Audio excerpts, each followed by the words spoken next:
Esther, chapter 5. Now it came to pass on the third day that Esther put on her royal apparel, and stood in the inner court of the king's house, over against the king's house. And the king sat upon his royal throne in the royal house, over against the gate of the house. And it was so, when the king saw Esther the queen standing in the court, that she obtained favor in his sight.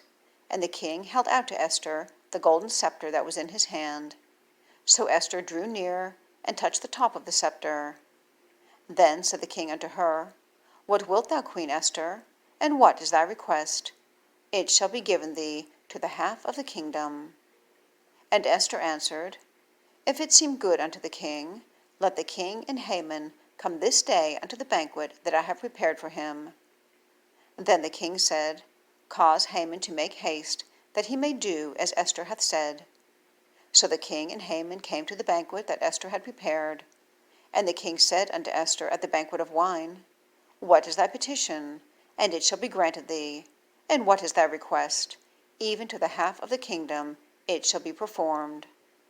Then Esther answered and said, My petition and my request is, if I have found favor in the sight of the king, and if it please the king to grant my petition and to perform my request, let the king and Haman come to the banquet that I shall prepare for them, and I will do tomorrow as the king hath said. Then went Haman forth that day, joyful and with a glad heart. But when Haman saw Mordecai in the king's gate, that he stood not up, nor moved for him, he was full of indignation against Mordecai. Nevertheless Haman refrained himself, and when he came home, he sent and called for his friends, and Zeresh his wife.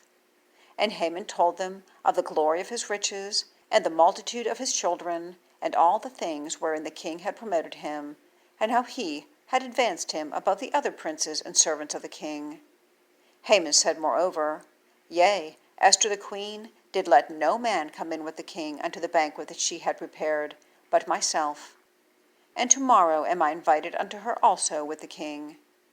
Yet all this availeth me nothing, so long as I see Mordecai the Jew sitting at the king's gate. Then said Zeresh his wife and all his friends unto him, Let a gallows be made of 50 cubits high, and tomorrow speak thou unto the king, that Mordecai may be hanged thereon. Then go thou in merrily with the king unto the banquet. And the thing pleased Haman, and he caused the gallows to be made.